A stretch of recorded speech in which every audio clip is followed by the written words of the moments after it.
experience ngayong hapon. Magandang hapon sa inyo lahat. Tunay pong pagpapala kayo sa akin. Pumunta kami dito, akala namin na kami lang ang maging pagpapala sa inyo. Hindi po, pinagpala din po kami sa inyong buhay dito. Gusto sinabi ko kay Pastor, Pastor, nakakabalis po kayo simbahan. Hindi tayo tumitingin sa ganitong kaliit o ganitong building. Ang tinitingnan natin yung pagkakaisa ng mga kapatiran. Napansin ko po yan kagabi. Habang kumakain kami dito, nakikita ko kayo kung paano kayo usap-usap, nagkukwentuhan. Diba? So yan po ang tunay na simbahan ng Panginoon. May pagmamahalan. Sabi ng Panginoon Jesus doon, these things, nalalaman ito kayo sa akin kung kayo ay may pag-ibig sa isa't isa. So praise the Lord. Kainan, enjoy. Sarap ng barbecue. Brother Bros, thank you so much. Sobrang sarap, no? Ako lang ba? Sana makatikim ulit. Kung kailan man po yan. Sana bago mag-rapture, matikman natin muli yung masarap na barbecue. Brother Bros, before the rapture comes, ha?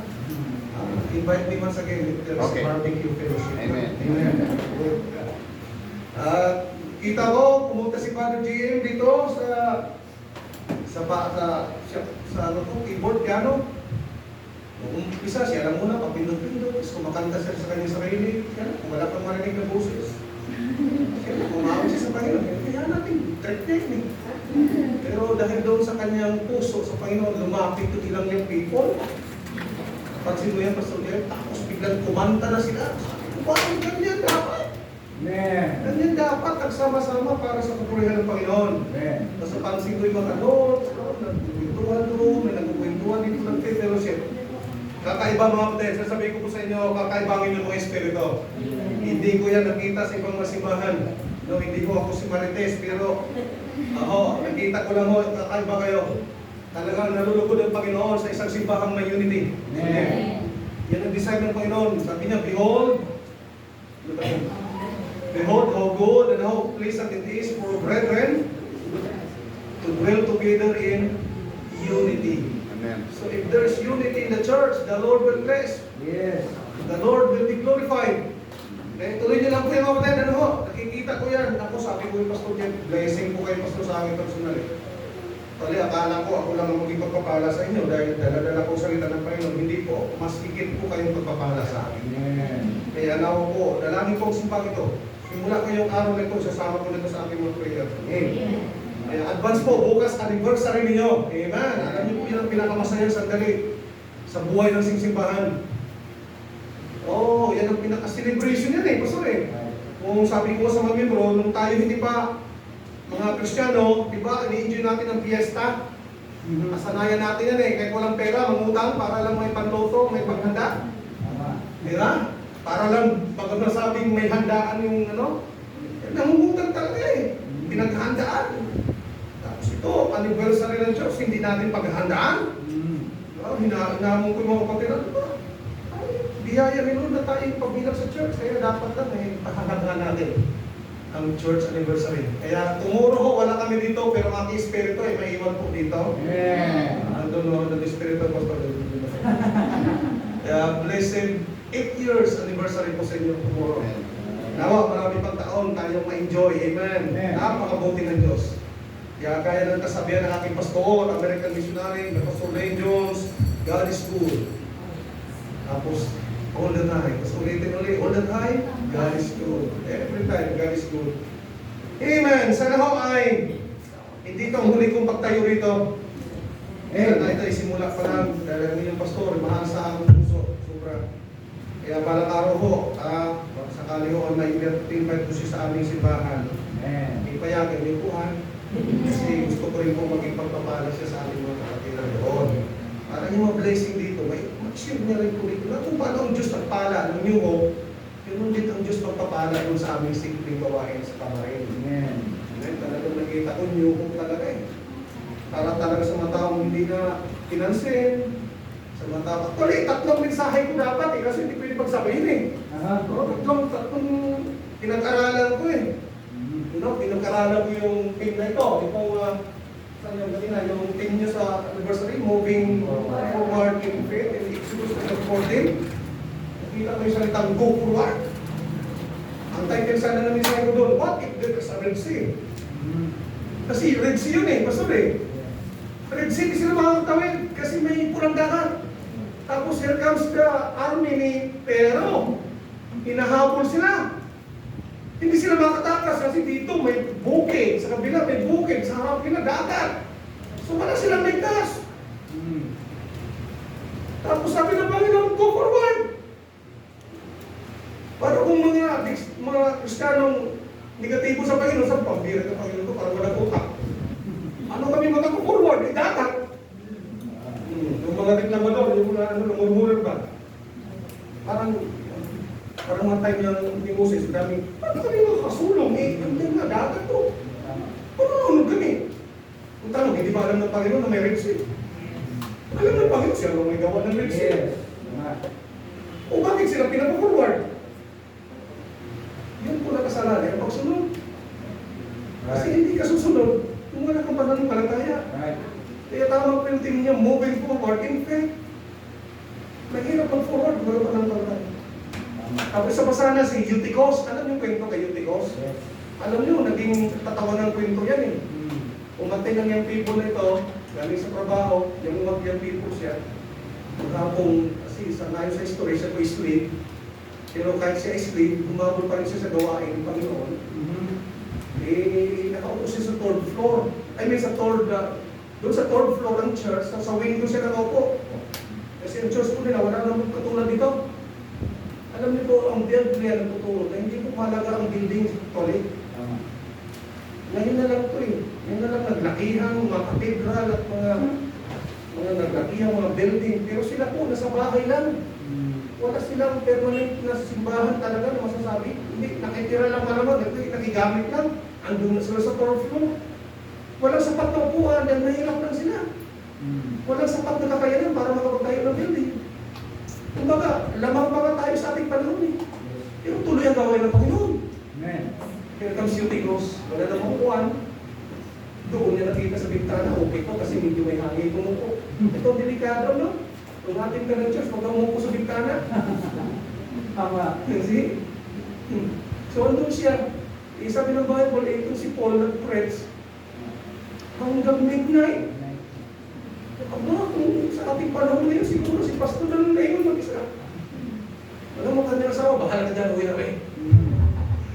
So, sa history, mga po, 6 hours ang preaching ni Paul. Kasi farewell message na yun eh. Despedida na eh, kinabukasan, naalis na si Paul. Kaya napahaba ang preaching ni Paul. Ito si Eutychus nakaupo, siyempre pagod sa maghapong trabaho, hindi na naman natin siya. Nakakalungkot, habang siya po ay nakikinig, aba, inantok. Hanggang sa bumigat na yung mga talikok, matawan tawag doon. Talikok. O yung yan, ang Tagalog ka lang ngayon. Hanggang sa bumigat, minulat naman niya kasi nilalabanan, umigit o pikit na. Hanggang sa babagit, natuluyan na. Hanggang nakatulog na. Ang sabi ng Bible, he was sunk in sleep. Talagang hindi lang tulog, kundi humihilig pa. Sarap ng tulog siguro, masarap mag-preach si pastor, ganun talaga mga pastor. Ang galing namin magpatulog. Ang tutusin malang bayad namin sa mga taong magpatulog. Kaya may mga tao hindi nakakatulog eh. Pero yung mga tao hindi nakakatulog dahil hindi na sa preaching ng pastor. At sa loob ng 6 hours of preaching ng pastor, tingnan natin kung hindi yan nakakatulog. Lalo kung aircon, katulad dito. Ipuno naman eh, mayroon talaga mahihilig matulog niya. So nangyari ko kay Eutychus, nahulog. So ibigay ko lang sa inyo konting thought yan ang mensahe. Bakit siya nahulog? Kasi nakatulog. Alam niyo po, maraming Kristiyano sa panahon natin ngayon, natutulog spiritually. Yes. Yan ang lesson. Hindi nagiging involved sa gawain ng Panginoon. Walang oras para sumuporta sa gawain ng Panginoon. May mga project sa church, pero sa kanya, pabungol-bungol lang. Ano pabungol-bungol? Pabingi-bingi lang. Ano walang nagpagsin? Natutulog. At din ang mga Kristiyano natutulog spiritually, it leads to falling. mahuhulog ka. O, tingnan natin si Eutychus. Interaction pa lang ito Nung si Eutychus nahulog, saan siya nahulog? Palabas o paloob? Noong Acts chapter 20, nasa third floor sila, nagtitipon, nasa bintana si Eutychus, sabi ng Bible, nahulog si Eutychus, pababa, pastor. Third floor, nahulog, pababa. Bakit pababa ang kanyang pagkahulog? Bakit palabas? Bakit nangyari kay Eutychus? Paano pwede siyang mahulog paloob? Bakit palabas? Kasi nakasandal siya, palabas. Kung ang sandal na siya na paloob, ang hulog sa niya paloob. Nakahiyawag. Kaya kung depende sa iyong sandal, kung ang sandal mo ay makamundo, sa mundo ka talaga babagsak. Pero kung ang sandal mo sa salita ng Diyos, sa mga bagay ng Panginoon, paloob ang bagsak mo para sa Panginoon. Okay, ganun.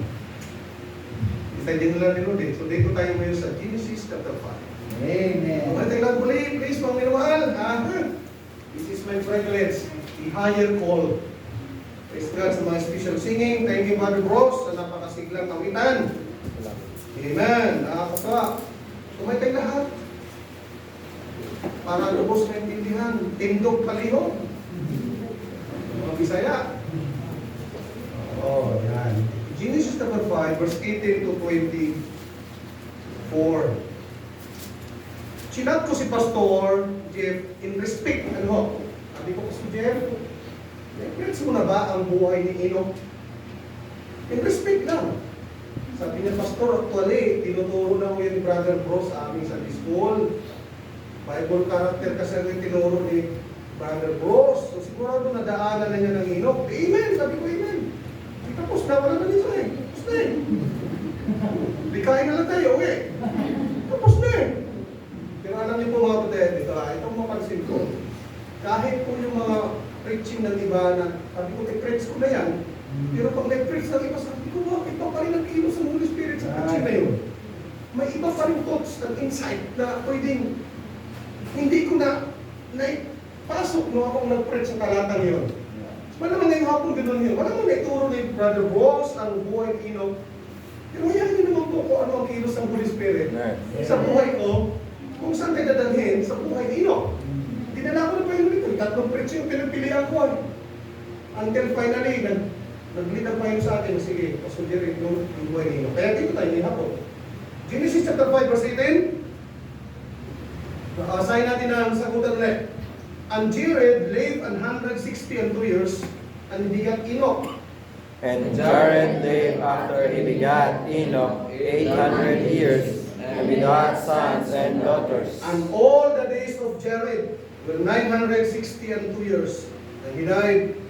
And Enoch lived 65 years, and begat Methuselah. And Enoch walked with God after he begat Methuselah 300 years, and begat sons and daughters. And all the days of Enoch were 365 years. Sabay-sabay tayo, verse 24. And Enoch walked with God, and he was not, for God took him. Sumandala tayo yung po, pumigil na ako ng tatay ko, hingig ng gabay at paspas ng maraming espiritu sa ating pag-aaral. O aming Diyos, Ama, na mga Panginoon sa lahat. Kinikilala po namin kayo, O Diyos, na kayo ang may-ari sa amin. Kayo may-ari ng iglesia nito. Kayo may-ari ng bawat isa. Kinikilala namin ng Diyos sa pamamagitan ninyo, kami pinangakilos at ang gagawin ng may buhay. Kaya sa mga oras na ito, kami pinagsusumamo. Nanawa po sa mga sandaling ito aming ilalaan. Sa mga sandaling aming ibubugol sa iyong mga salita. Tulungan mo namin sa mga tutunin. Sa buhay po ni Enoch. Kung ano man po ang kanyang naging buhay, ng ilang taon niyang pamumuhay sa mundo ito, ay maging buhay mo namin bilang isang mananampalataya. Tulungan mo kami. Hindi namin kaya ito sa aming sarili lamang. Hindi namin kayang gawin ang lahat ng ito kung aasa lang po kami sa aming kalakasan. Kaya mananiwala kami, O Diyos, na by your Spirit and by your might, magagawa namin ang lahat ng ninanais mo sa araw na ito. Lord, ito ang huling bahagi ng revival ng conference. Dalangin ko, O Diyos, samahan niyo kami. Pagtubayan mo kami nito ng pag-aaral nito, ay muli, maging pagpapala sa bawat puso, sa bawat buhay ng iyong anak. Muli, pinagkatiwala ko sa iyo, Diyos, na kayo ang umawit muli sa iyong mga lingkod. Wala akong kakayahan, mahina ako, wala akong karunungan. Tulungan mo ako maging instrumento ng kapahayagan ng ibanal na salita. Nawa ang kaluwalhatian na ibigay sa iyo at maluwag, ikaw masambag, maluwalhati. Palain mo po ang sandaling ito. Samahan mo kami hanggang matapos po ang pangangaral ng iyong salita. Nawa sa tulong ng banal na Espiritu, makamtan namin o Diyos ang kaliwanagan ng langit. Ang kaliwanagan ng pagkilos ninyo sa aming mga puso. Abutin kami, kilusin kami, sawayin kami, paunawa po sa amin ang mga bagay na dapat kami maintindihan at naisagawa bilang isang anak ng Diyos. Sa iyo namin pinagkatiwala ng anak ng Diyos sa pangalan ng aming Panginoon Jesus ng dalangin. Amen. Amen. Hindi na makakuha. The title of my message this afternoon,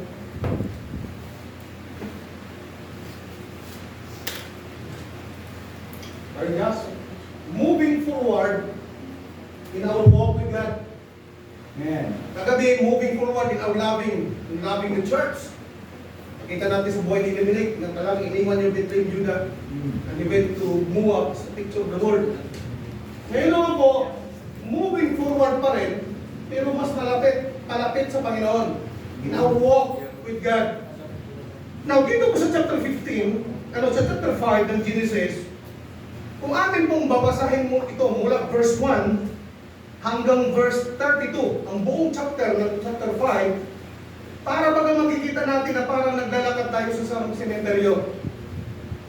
Dito natin makikita, paulit-ulit binanggit ang nakakalungkot na kasabihan, and he died. Pansinin niyo po mga salita na talagang sa tagal nilang nabuhay sa mundo ito. Ang iba ay umabot ng 900 plus years. Si Seth umabot ng si Adan umabot ng 930 years. Si Seth umabot ng 912 years. Si Enos 905 years. Si Canaan 910 years old. Si Mahalalel 895. Si Jared 962. Ito naman po si Enoch, napaka-exit, siya pinaka-exit sa lahat. 365 years lang. Si Methuselah, ito ang pinakamatatandang tao sa buong mundo. Umabot po siya ng 969. Pinanggit po dito ang kanilang mga haba ng kanilang buhay sa mundo nito. Ulit, pasensya po ha. Dito tayo pumunta. Kahit sa kabila ng lahat ng katagal nila na buhay sa mundo ito, bandang dulo sa history ng kanilang buhay, ang sabi ng Bible, and he died. So, hindi dito pinag-usapan kung gaano katagal na buhay. Ang history mo bandang dulo, ikaw pa rin ay mamamatay. So, ito pong ating makikita dito mga kapatid. May record birth after birth. Pero makita rin natin dito yung death after death. So, isa lang po makikita natin na sa buhay ng isang tao, kaakibat na po talaga ang kamatayan. Ang sabi ng Hebrews 9 verse 27, it is appointed unto man once to die. And after this judgment. So, talagang mayroon pong appointment sa bawat isang tao, at ang appointment na ito, tinawag natin kamatayan. Ako balang araw ako'y mamamatay. Si Pastor Jit balang araw mamamatay. Lahat po tayo darating. Kung hindi magra-rapture, tayo po ay titira sa ilang araw sa mahabang bahay, tinawag na lunggong, which is kabaong. Balang araw paglalamayan tayo. Ngayon tayo ang nagkikilamay, tayo ang nagkikikape, pero balang araw tayo naman ang pagkakape. Balang araw, darating po talaga yan. Hanggang hindi pa dumating ang Panginoon, dadaan tayo sa tinatawag na kamatayan. If you study the chapter, kung titingnan mo yung statistics ng kamatayan, it is quite impressive. 1 out of 1 died. So meaning, walang nabuhay sa mundo nito, hindi mamamatay. Kahit ikaw at ako. So ang kamatayan po talagang tinuturo na sa Bible, kahit sa Genesis pa lang, na talagang kahit umidad ka na mahaba, still, mamamatay pa rin. Isang araw po, dinala ni Charles Spurgeon ang kanyang anak na lalaki. Dinala niya sa isang sementeryo. At habang nandun sila namamasyal sa loob ng sementeryo, ay sabi niya sa kanyang anak, na tingnan mo yung mga lapida. Tingnan mo anong nakuha mo, makukuha mo katotohanan yan. Ang sabi ng kanya anak, Daddy, itong taong ito parang mahaba ang kanyang buhay. Sinilang siya ng ganito, namatay siya ng parang ganito kanyang edad. Tapos ito naman dati, parang ang iksi na ng kanyang buhay. Ganito siya sinilang, tapos agad-agad, napatay din siya. So meaning mga kapatid na ang kamatayan is reality. It is realitable. Hindi ito maiwasan. Mabata, mamatanda. Amen. Matatanda lahat. Hanggat hindi bumabalik ang Panginoon, makakaranas tayo nitong tinatawag na kamatayan. Pero darating ang time na may sinasabi ang Bible na mayroon pong mga hindi makakasali sa kamatayan. Sinabi ng Panginoon Jesus na makaka-escape sila ng kamatayan. Hindi nila makikita ang kamatayan. At kailan mangyayari yan? Mga minamahal, pag bumalik na po muli ang ating Panginoong Jesus Cristo. Amen. Pag bumalik ng Panginoong Jesus Cristo, kukunin niya ang lahat ng mga ligtas. Aagawin niya, will be caught up together with Him in the world. So, yan po ang ating paraan na maka-eskapo sa kamatayan. Pero hanggat walang rapture, umaasa tayo. Isang araw, mababalitaan nyo, si Jerry Panoy, patay na. At huwag na ho kayo magulat. Hindi po na nagugulat yan. Kasi nakatakda na po yan sa isang tao.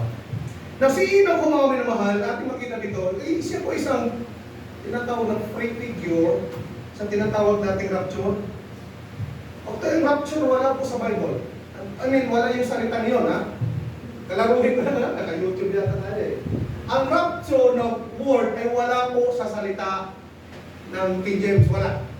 Pero yung truth, yung katotohanan, nandoon. Ginamit po yung salitang caught up or caught away.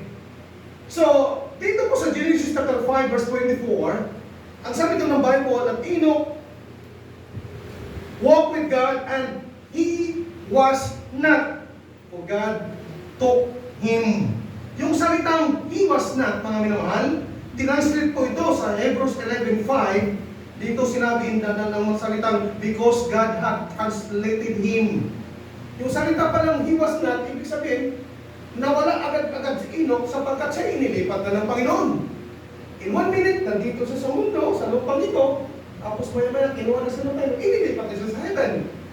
So, yun po yung rapture, nandito ka, maya-maya, wala na. Andyan, kausap mo, maya-maya, ano na, papili na ng Panginoon. So, parang araw, dadaan tayo dyan, mga minamahal. Isang araw, sana hindi natin maranasan ng kamatayan. Hindi natin makita, hindi ko nadadalawan, hindi na ako makikilamay kay Pastor Jeff. Kasi instant na kami doon sa langit, nag-apira na kami. Good to see you, brother. Nakapalaparas pa na kami na rapture, so hindi na kami magdalamay sa kanila. So, inabangan po natin yan. There are great multitude na in the future that will not save death. Kayo ba, nag-aabang din sa rapture? Excited ba kayo? Na sana bumalik ng Panginoon? Hindi na, kasi ayaw, hindi na hindi. Kayo lang, so kayo na. Wala muna kami. So tingnan natin dito mga pinamahal yung isa sa nakasinto, nakaagaw ng aking atensyon sa buhay ni Enoch. Ito po yung parang dominant note sa buhay ni Enoch. At ano yun? Tingnan po natin sa ating mga Bible place. In verse 22, and Enoch walked with God. In verse 24, and Enoch walked with God. So yun po yung dominant note sa buhay ni Enoch. He was a man that walked with God. Now, alamin natin itong mga katangian ito, mga brother. Sapagkat napakaganda na pamarisan po ang buhay ni Enoch. Paano si Enoch nag-walk with God? At paano rin tayo mag-walk with God? So, mayroon po akong tatlong punto na nais kong isa sa inyo. Baptist pastor talaga eh. May pre-preaching, 3 pointers. Para si Pastor Jeff lang, ang galing ng 3 points. Kaya nahulog ang loob ni Mama Maricel eh. Na-in love. Kaya lang kanyang mapapangasawa, 3 pointer. Amen. Kaya nung nag-pastor, aywan ko kung paano siya. First time ko siya mga marinig kung mag-preach mo sa atin. 3 pointer ba si Pastor? Outline? Parang, di ba lang? Iwan lang. Sige, 3 points na tayo ha. And then point number 1, moving forward in the walk with God. Point 1, the foundation of his walk with God. Thank you. Amen. Ganun ang rapture. Ganun na. Yun yun, parang ganun. Isang mata lang eh. So the conditions of his walk with God, ano ang kanilang kalagayan sa panahon ni Enoch nung siya po'y lumakad kasama ng Diyos? Anong sitwasyon meron sila? Pastor, kagabi na relasyon, parang hindi na point number 1 mo condition din Oo, gaya lang. Naman eh. Ganun lang din ang condition eh. Mga Bible character to eh. So alamin mo na nila ang background nila. Anong meron sa time nila kung bakit sila lumakad kasama ng Diyos? Bakit nagsikap sila maglingkod sa Panginoon? Anong meron sa time nila? Amen! Na minsan minsan nakakarinig tayo ng ilang bisis na sabi nila ang taong yan ay naging ganyan yan, naging ganun ang pag-uugali ng taong yan kasi sa environment na kanyang kinalagyan. Nakarinig na kayo ganun? Kaya pala sagot yun eh. Para sa lagot sa magulang, lumalaban sa magulang kasi hindi maganda ang environment na kanyang kinalagyan. Di ba? Marami ng bisit. Ako naniniwala ako, hindi po totoo yan. Ang isang tao kung bakit naging ganun yan, kung naging sino man yan, hindi dahil sa, anong Tagalog environment? Hindi dahil sa kapaligiran. Hindi. Naging ganun ang tao yan dahil pinili niya na maging ganun siya. It's not about environment. It's about his or her choice sa kanyang buhay. Kung siya man ay palamura, pinili niya maging palamura. Alam ko naman, hindi na tinuruan ng magulang, magmura. Wala naman siguro mamura na, ha? Pag lumaki ka, ha? Ganito dapat, ha? Pag sumagot ka sa aking PI, wala naman siguro magulang na magtuturo. Pero bakit natuto si magmura? Siguro narinig niya, oo. Malamang yun ang mga kaibigan niya, doon magsalita. Malamang ganun. Pero hindi niya ma-adapt yun, hindi niya ma-absorb yun, kung hindi niya piliin na ganun ang kanyang pananalita. You see? Kaya hindi natin pwede yun. Kahit squatter area yan, oo. Alam niyo mga kapatid, bilang mga Kristiyano, pwede naman tayo mag-iba ng buhay eh. Right. Bakit basta ang dami niya nagpapaksisyon? Ano ngayon? Huwag kang sumali. Pastor, maraming sabungero dyan. Ano ngayon? Pastor, pagdaan mo pa lang, Pastor, ang dami ng mga nagbibinggo dyan. Ano ngayon? Hello? Huwag kang sumali. Anak ka ng Diyos eh. Maliban na lang kung piliin mo maging katulad nila. Hello? Amen. So, yung hindi po environment, ang behavior ng isang tao ay hindi magiging excuse ito at may turo sa environment, kundi ito ay nakasalalay sa kanyang pagpili. Kung sakali, Pastor, magbata ka ng asawa, siguro ang provincial yun, malamang. Pero ang totoo nun, pinili niya mag-asawa ng mas bata. Hello? Pastor, 14 years old pa lang, buntis na. Pinili niya mag-boyfriend eh. Kung pinili niya mag-aral muna, wala mo ng boyfriend, mabubuntis ba yun? It's about the choices. Ang tao ang pipili kung gusto niya maging masaya. Ang tao ang pipili kung gusto niya malungkot. Hello? Kaya kayo mga kabataan, nandiyan po kayo. Kung gusto mo umangat ang buhay niyo, pahalagan niyo pag-aaral. Amen. Alam ko itong preaching ni Pastor Chip dito, ito rin ang preaching ko. Kaya praise the Lord, marami kami mga people na naging professional kasi nakinig sila sa pangangaral ng tulad ito. Na kung gusto mo umangat ang buhay mo at huwag kang maghirap, pahalagan mo pag-aaral. Kasi yan, pag-aaral na yan, edukasyon na yan, yan ang mag-aangat sa iyo. Palang araw, gagamitin nila ng edukasyon mo para makipagsabayan sa larangan ng paghahanapan ng trabaho. Alala ko isang yung people namin na makulit, makapasaway, hindi nakikinig sa akin. Nag-asawa ng maaga. Tapos yung mga kasabayan na sa church, nagpatuloy, nagtapat sa Panginoon, nag-aral ng gusto hanggang naging professional, pinagpala ng Panginoon, nakahanap ng magandang trabaho. Hanggang nakarating si pambansa, Pastor. Tapos nagpupo, siyempre, kaya naman yung people, di ba? Yung mahilig ba, gano'n, di ba? Ba, yan sila magaling eh. Magpawaki-waki, waki na nga eh, pinawaki pa.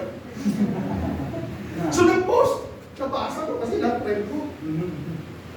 Tapos sabi ng isang yung people na tinutukoy ko pasaway, maagang nag-asawa, maraming anak, nag-comment, sabi niya, sana all. Kinat ko siya ng message, bakit na sana all? Pag nagsana all ka, hindi mo kasi pinalagahan ang pinagkagalila. Ngayon pa sana all ka. Kung nag-aral ka, baka naging ganun ka sana katulad nila.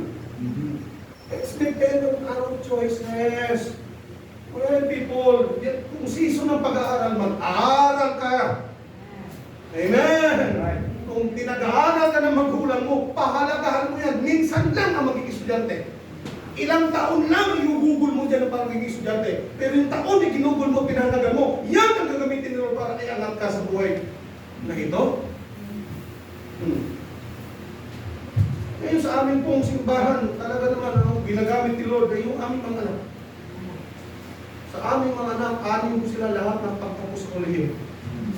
Glory to the Lord. Wala sa amin. Hindi kami mapupuri. Diyos ang may gawa ng lahat. Nung sila nakapagtrabaho na, naging maayos na, nakapag-type sila sa Panginoon. Nakatulong sila sa gawain ng Panginoon. Naging magpapalas niya. Ikaw nagkasawa ng aga. So, pinagpala naman, maraming anak-anak. Hindi ka dati kay Papa nung magbili ng gatas. Kaya lahat okay na. So, ang environment na kapagay natin kinalakihan, hindi natin pwede sisigil. Kahit sabihin natin yung mga barkada kinikilala natin, hindi natin sila pwede ituro sa dahil sa'yo, naging ganito ako. Hindi, pwede yun. Ikaw ang naging. Ikaw, magpasya eh. Amen. So, introduction pa lang yun. I was grown up in a neighborhood na kung saan puno-puno po ng plagued with poverty. Lumaki kami sa Samar na talagang pobre lahat. Ewan ko kung laki kayo ng probinsya. Ang ginagis ng kong probinsya ay wala akong bahay na simentado.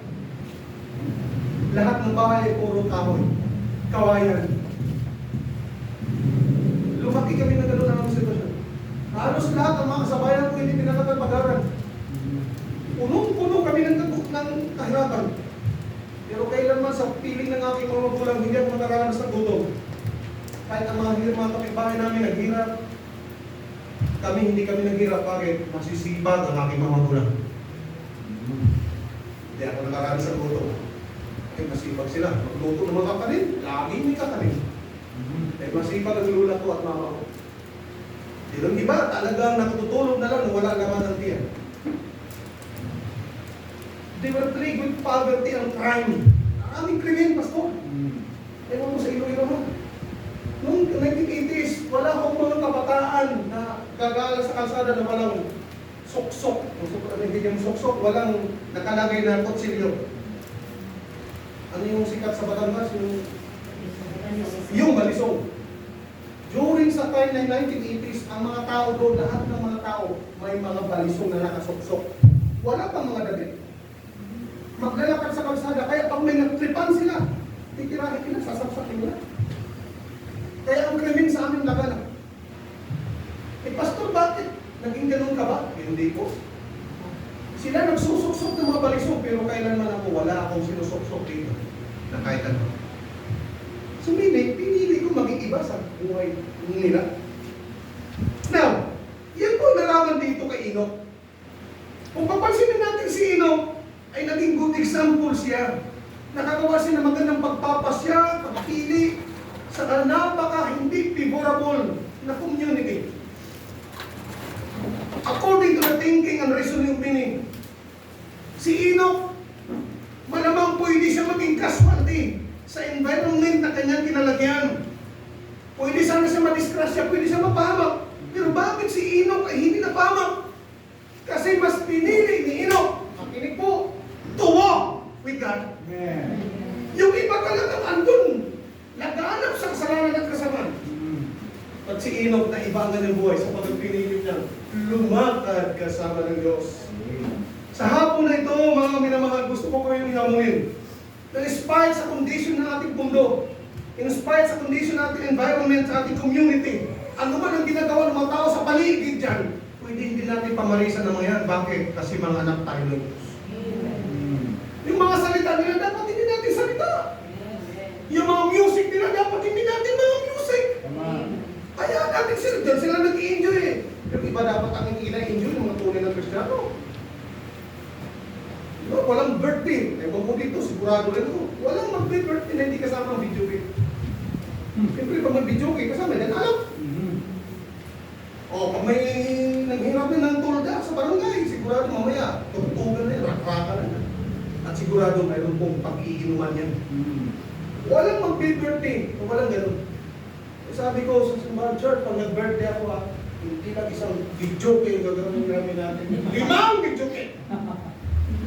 Ay, sila lang marunong. Kaya patutugtog natin mga Christian music. Kaya, sila lang ba? Istorbo sila, alas 12 na gabi. Awit pa na kayo, wala nang sapulog yung tono. Lakas ng loob umawit, wala naman sa hulog.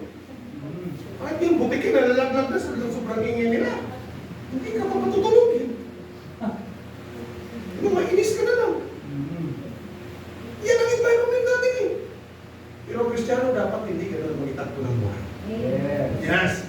Ito naman. Ano ang condition sa buhay, ang kalagayan ng Enoch sa panahon niya? Una, number 8, it was characterized by a parehas. Yun, a sinful majority. Sa panahon ni Enoch, maraming gumagawa ng kasalanan o kasamaan. During sa time ni Enoch, talagang ito ho, during prior to the flood, ito. At i-describe po ang panahon ni Enoch in Genesis chapter 6 verse 5. Tingnan niyo po, Genesis 6 verse 5. And God saw that the wickedness of man was great in the earth, and that every imagination of the thoughts of his heart was only evil continually. Napakalino ng pagkaharapan ng Bible. Na sa katayuan ni Enoch, ang sabi ng Bible, mismo ang Diyos nakakita ng kasamaan ng tao. God saw the wickedness of man. Grabe, saan mang bumalik ang mata ng Panginoon? Lahat ng uri ng tao gumagawa ng iba't ibang uri ng kasalanan. At ang sabi ng Bible, and their wickedness was great in the earth. Hindi lang po ito, hindi lang ho. Paminsan-minsan, kundi sabi ng Bible, it was great. Sa Tagalog pa, it was multiplied. Sa English, another word is multiplied. It was abundance. They were doing iniquity abundantly. Oh! Alam niyo po, walang kailangan ng buhay ni Enoch sa panahon ni Enoch at sa panahon natin ngayon. Halos hindi nagkakalayo. At ang sabi po ng Bible sa bandang baba ng verse 5, and their imagination of the thoughts of their heart was only evil continually. Ang kanilang mga kaisipan, ang lahat ng kanilang mga iminasyon, lahat ng mga iniisip nila galing sa puso, lahat ay gagawa ng kasamaan. Was only evil, basta continually. Ibig sabihin, day by day, all the day, they were doing wickedness. Hindi sila masaya na hindi sila makagawa ng kasamaan. Para sa kanila, sa buong maghapon, talagang paramihan ng kasalanan. Paramihan ng kahalayan. Hindi pagdating sa verse 11, dinagdagan pa ng Bible na sabi ng verse 11, the earth also was corrupt before God. Tingnan natin mga kapatid, in the earth, the whole world. Hindi lang po yung bansa doon sa lugar na Enoch, kundi sa buong mundo. Ang sabi ng Bible, they were corrupt before God. Ano salitang corrupt? Napakasama. Sobrang sama ng tao. Lahat ng uri ng tao, mapapata, mapatanda, lahat gumagawa ng masama. Wala kang makita kahit isa na gumagawa ng mabuti. Lahat gumagawa ng masama. The majority of people doing sinful things. Nakuha niyo mga kaibigan? Ito ang kondisyon na kinalakihan ni Enoch. Malungkot. Ang sinfulness ng tao is getting worse and worse. It's passing day. Bawat araw, lalong lumalala ng palala. Wala bang pagkakataon para may pangbago man lang, wala. Tangi ang mga tao na mabubuhay lang in their sinful pleasure. Para sa kanila, lahat ng tao ay ang iniisip nila gumawa ng masama. Alam niyo mga kapatid, ito ang lugar na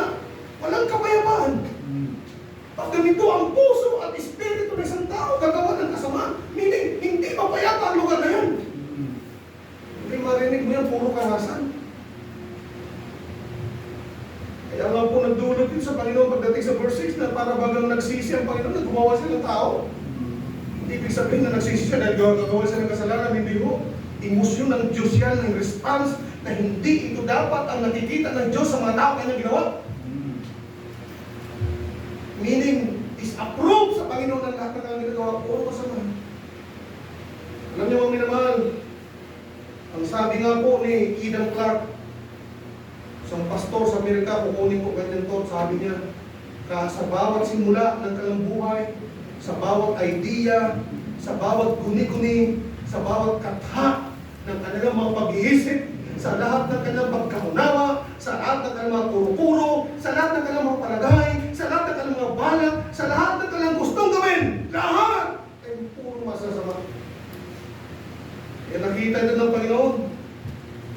At ito ay nagdulot ng talagang nasaktan ang Panginoon.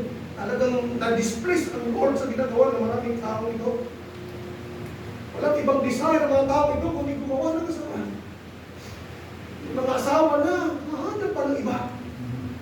Doon po sa aming simbahan, dati na kami nirentahan. Bago makarating sa church, anong highway po ang simbahan namin na nirentahan? Mayroon lang tayo na isang hotel, pastoralong highway. Sigurado, pag may pumasok dyan, sigurado ako hindi mag-asawa yan. Okay, masama ba utak ko? Masama ba marumi bang isip ko? Hindi. Kasi kung tunay mo asawa mo, bakit pagpasok mo sa hotel? Kung tunay mo asawa yan, gagawin nyo sa bahay. Iba't ng hotel. Ibig sabihin, hindi palang maling lugar ang relasyon. Nung lumipat kami, doon sa likod na si Pio, amen. Pambira, may isa ka naman. Hotel ulit. Kaya minsan nung linis-linis ng kalooban ko, paglabas ko, makakita ka na biglang hindi ko papasok sa loob. Ang ganda naman. Sorry po, tao lang. Ang ganda nito mga to. Sigurado hindi makasama yan, sigurado. Gagawa naman ito ng kahalayan sa mata ng Diyos. Sigurado, adulterio na naman yan. Kasi bakit? Walang kaibahan ang mundo natin sa mundo ni Enoch. Lahat ang gusto nila gawin is to have just one purpose, to do wickedness. Pansinin natin ulit yung verse 11. And the earth also was corrupt before God, and the earth was filled with violence. Malinaw na tinuro ng Bible sa ating lahat na ang mundo ng kinalakihan ni Enoch, ang mundo na yun, sabi na, is filled with violence. Ano Tagalog ng violence? Yes! Ayan na! Puro karahasan. Punong-puno ng karahasan. Mga kabalita na may karahasan doon, may karahasan doon, may karahasan doon. Lahat na lang marinig mo puro karahasan. Sabi ng Bible, the earth was filled with violence. So isang bagay lang nakita natin mga kapatid. It's talking about the whole earth, ha? So meaning in every barangay, in every, ano tawag dito sa inyo? Every village. Ang tawag ba? Anong tawag? Pabahay. Yeah. Bawat sunak, bawat bayan, bawat syudad, bawat probinsya, lahat gumagawa ang tao ng kasamaan. Wala hong mga tao doon na hindi nagmamahal sa kasalanan. Kung namumuhay sila sa kasalanan, gumagawa sila para sa kasalanan. Iniinti nila ang mga kasalanan. Yan pong tinutukoy natin dito. That's the foundation of Enoch's walk with God. They were characterized by a sinful maturity. Tingnan natin literally. Despite sa ganitong kalagayan, praise the Lord, there are some Christians, some people that are in a spiritual na ignorant. Maraming gumagawa ng kasamaan. Majority of them, they're doing sinful things, wickedness. But praise the Lord, may iilan na kukunti nga lang, pero sila naman ay spiritual. Amen. Sino kaya ito? The whole population of the earth was doing wickedness. They were filled with violence, sabi ng Bible.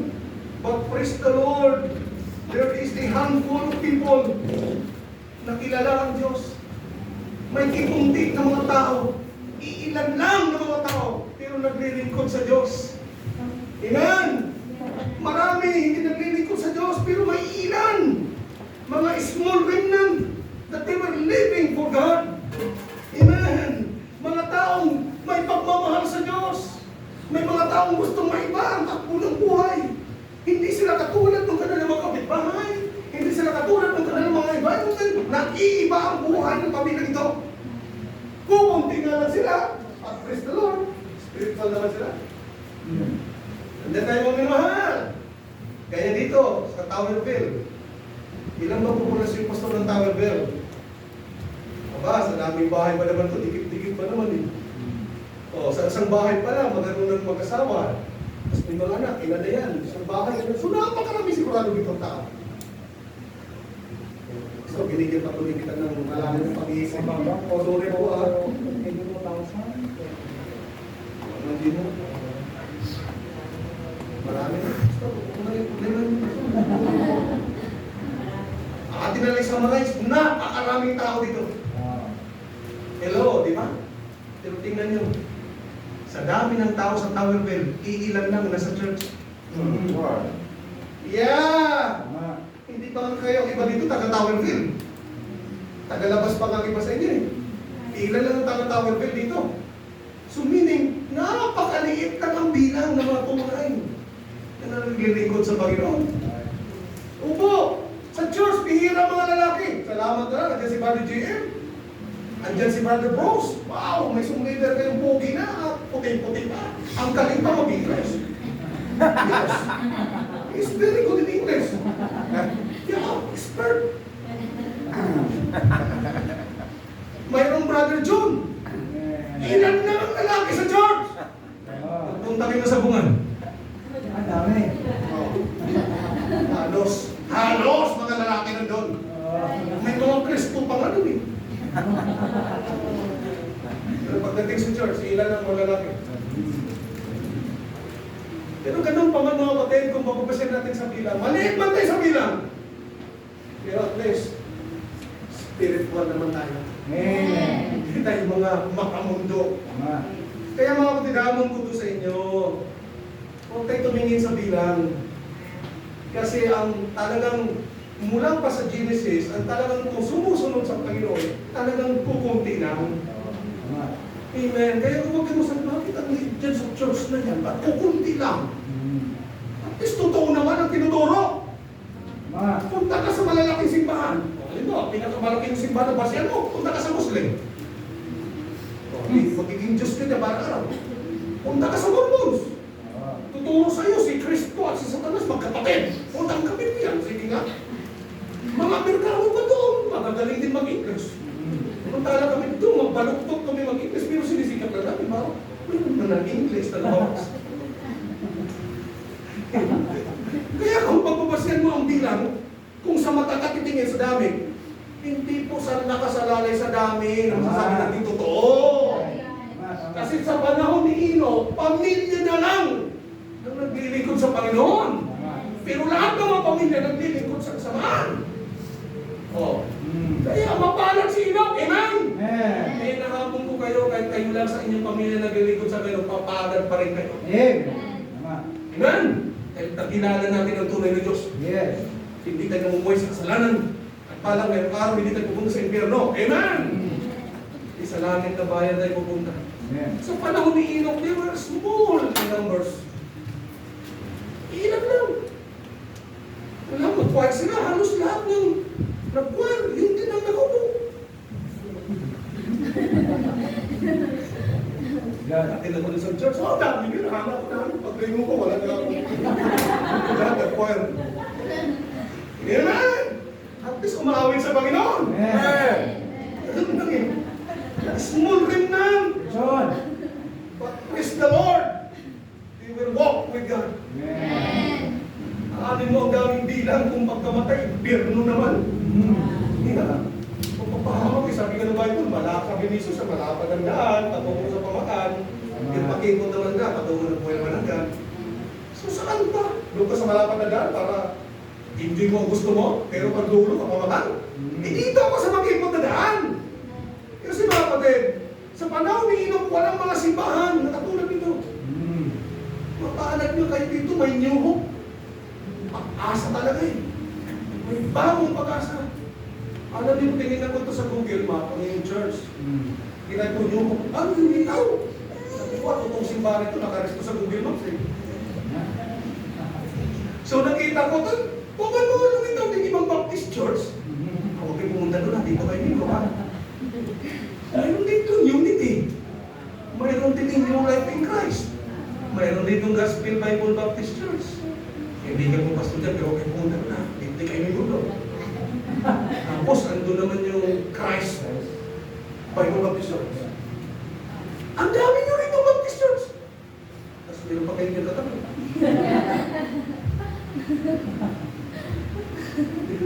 Tapos bandang sabi ni Mrs. Pa, mayroon din pala kung isdi. Sa bandang, naglatado siya namin.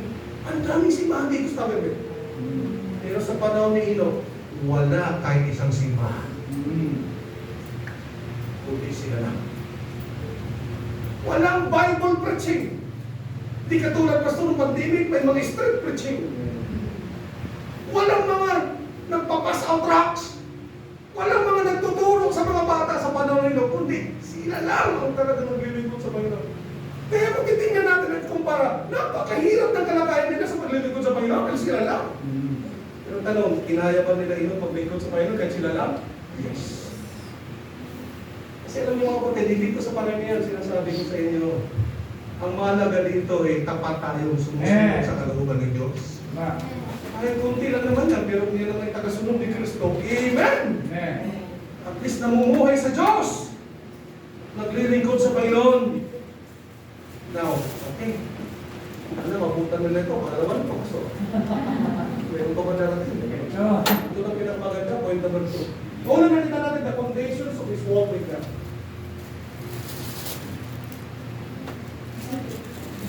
Good. Naliyan ko yan. The foundations of His walk with God. Point number 2. Okay naman sa inyo, okay ha? Lalo na, dito na yung kaibigan ko, maganahan ako nito. Pangalawa, the cause of His walk with God. Amen. Pati Diyos, mas na nakakaya, mas na. Yan. Nakita natin yung condition, yung kalagayan nila, di ba? Kaya titignan natin, anong dahilan? Ano ang nagtulak kay Enoch? Bakit siya nalalakad kasama ng Diyos? Siyempre, kailangan natin malaman ang purpose. Alam naman, susunod ka na walang kadahilan, di ba? Si Enoch, bakit naging kilala siya sa Bible? Nag-walk with God? Ano ang naging dahilan kay Enoch? Ano ang nagtulak kay Enoch? Bakit siya mamuhay? Kasamang Diyos. Look at again your Bible in verse 22. And Enoch walked with God. Ano sumunod na salita? After. And Enoch walked with God after he begat, mito sila. Gusto kong tingnan niyo mga kapatid ang isang napakaliit, just one word, pero napakalagang salita. Yan pong salitang after. Ito pong salitang ito ay nag-indicate ng simula ng paglakad ni Enoch kasama ng Diyos. Ang sabi ng Bible, nung isinilang na ang kanyang anak na si Methuselah, doon nagsimula si Enoch lumakad kasama ng Diyos. Nag-gets mo minamahal? Ikaw, nag-gets mo? Sabi ni Pastor, kahit hindi ba sa konti mo ng libro na hindi na, oo nga, hindi na matawa ko. Di ba? Di ba? Hindi makatulog, baka medyo likos eh. Ako pang kawawa. Ako pang masisi. Nung nagkaroon ng anak si Enoch, at pinangalanan niya kung Methuselah, doon nagsimula si Enoch maglingkod ng tapat sa Diyos. Hello mga magulang, may mensahe po kayo maririnig ngayong hapon. Sana makuha niyo to. So ano yung nag-suggest kay Enoch na siya ay lumakad kasama ng Panginoon? Ano ang nag-motivate kay Enoch? Siyempre, Enoch was motivated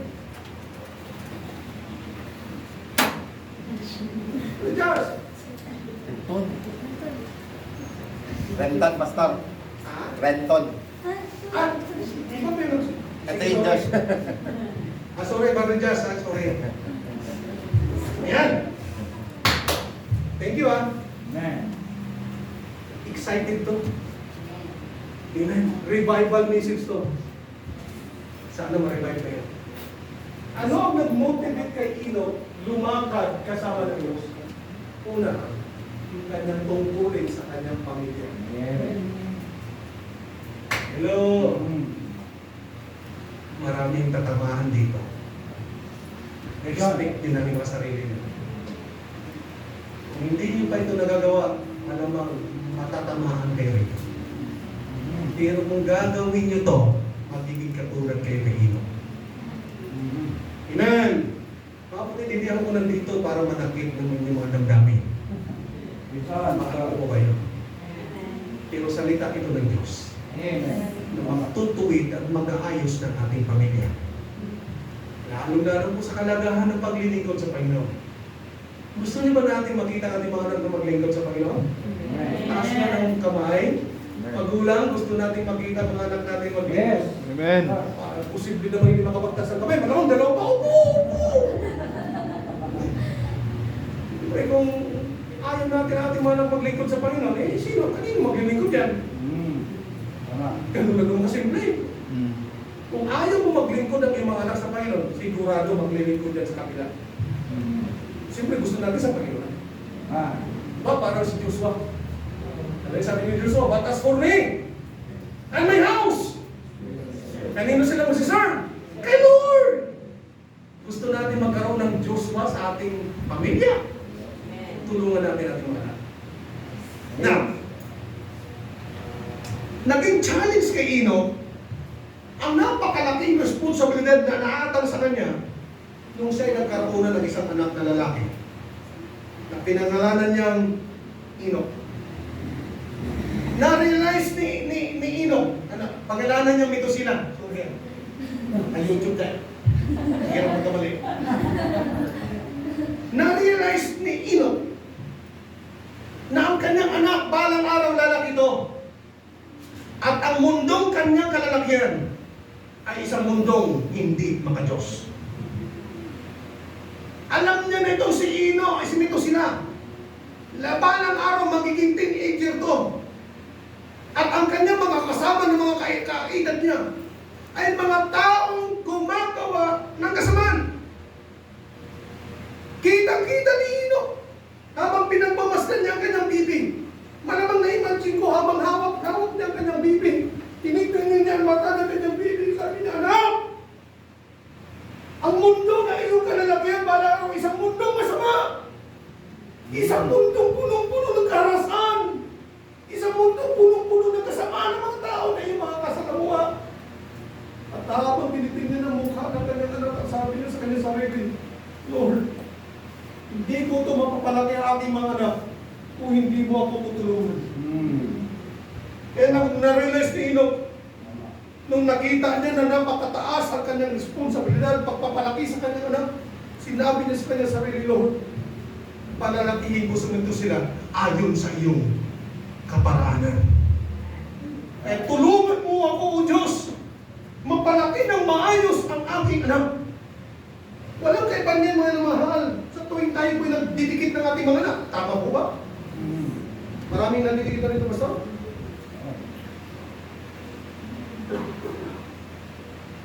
Maraming mga magulang nalapit sa Pastor, ididikit po namin aming bibig. Amen! Papasigaw ka, amen! Tapos bubulungan ko, ididikit natin ang baby mo, ikaw ba ididikit na? Mahirap ididikit ang bata, tapos magulang ididikit. Paano mo mapalaki ng tama? O nga na ihandog mo sa Diyos ang bata, ipapalaki mo naman, di maayos. Anong silbi ng dididikitisyon? Kung mayroon dapat ididikit dito, ikaw muna na magulang. Hello? Okay ba? Sir, okay? Kung galing natin magdidikit, wala naman kamumuang yun eh. Inosente naman yun eh. Tapos paglaki, ang bata hindi umatin sa church kasi ang magulang hindi umatin sa church. Na mag-imin, Ano ang pusong yun eh. May ko parang sabay na oh. Alam niyo mga kapatid, hindi lalaki ang bata na tama. Hindi lalaki. Hindi ko ha, naka-YouTube. Hirap ito ba yung hindi lalaking tama ang ating mga anak kung hindi tama ang pagpalaki ng magulang. Kaya kung mayroon man tayong i-expect sa ating mga anak, na paglaki mo maging ganito anak, dapat ikaw muna ang gumawa noon. Huwag mong sabihin, anak, mag-choir ka. Ikaw choir ka ba? Ay, dito ako nakatingin. Pasahin ko lang ito basta para. Oo, hindi mga ganun. Anak, mag-choir ka. Ang cute na pusin ko, anak. Ano ba yung nag-anak sa'yo? Ma, bakit ikaw hindi ko nakikita nag-choir? Oo, sakit naman naman. Mga ganun, hindi mag-post. Anak, gising kayo umaga, gising na. O magsa-Sunday school na. Huwag kayo mali. Ikaw, nung oras ka dumating.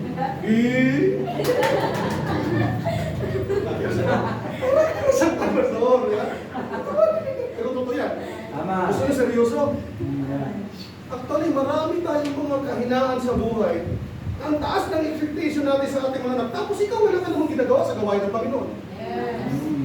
Dapat, sabi ng Bible, train up a child in the way he should go, and when he is old, he will not depart from it.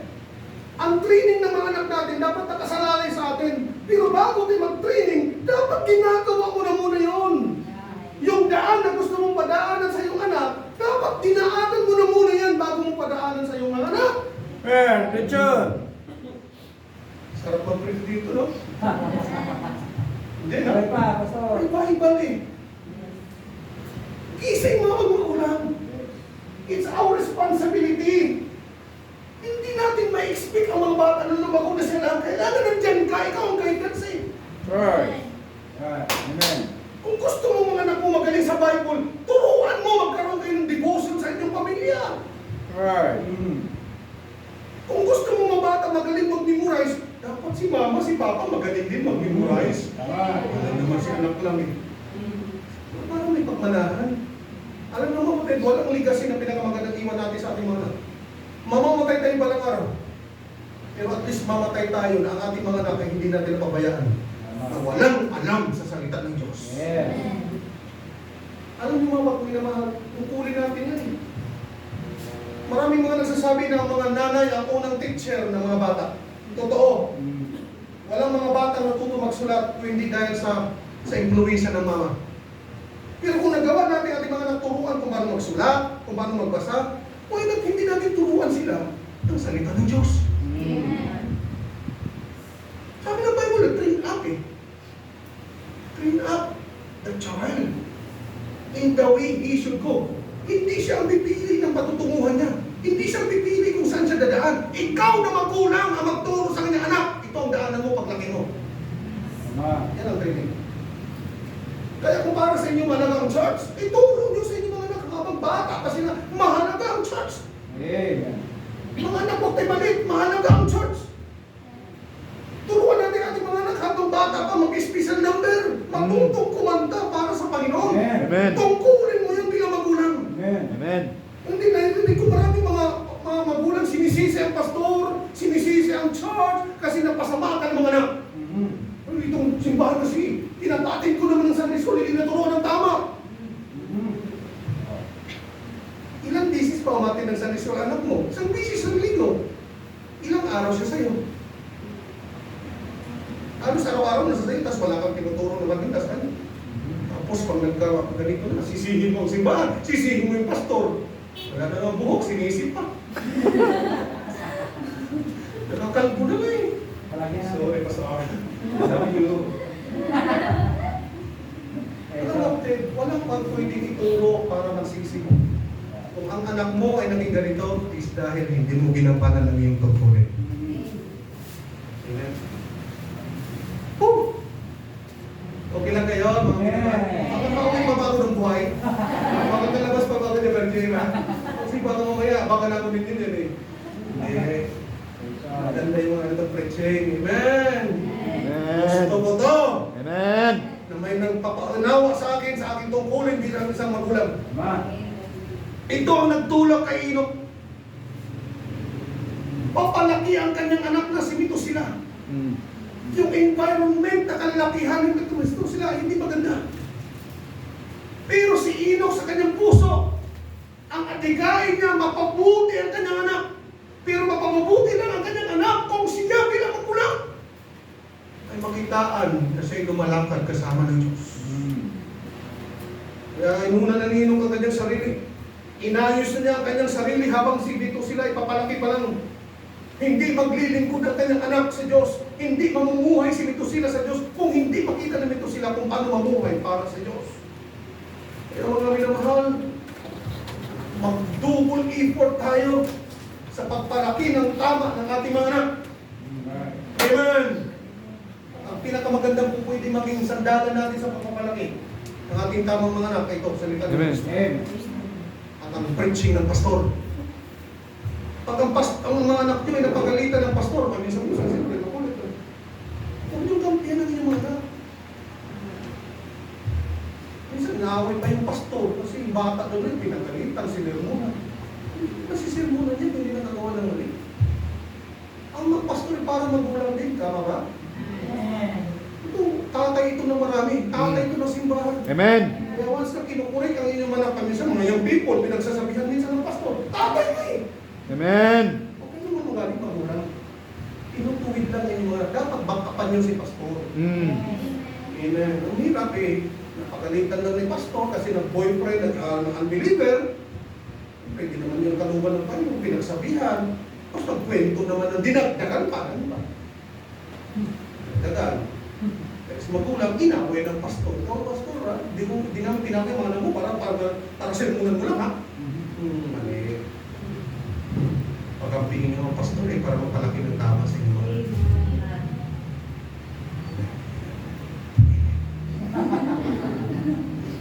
Tulungan na lang tayo. Alam niyo mga kapatid, pakitaan natin ang magandang ehemplo natin. Tungkulin natin. Hindi ako magkakaroon. Yan, testimony na aking mga anak. Ngayon ako natutuwa. Napapaiyak. Pag nagsalita ng iyong aking mga anak, laging sasabihin lagi ang anak kong pastor, so Jeremy sabi niya, Papa, mahigpit yan! 25 years old na ako, pinalo pa ako noon. Hindi ko alam kung nagsusumbong, kung sabi, 25 ka ba noon, nasa pinalo? Meaning, disiplina yan eh. Kung kinakailangan ng palo, papalungin talaga kita. Magulang ako eh. Walang ibang magpupurik sa'yo, kundi ako, di ba magulang? Alam mo yung papalo sa'yo, mga pulis. Kung yung papalo sa'yo, kapraternity mo, iba ka, mamatay ka. Kung sila papalo, di ako na.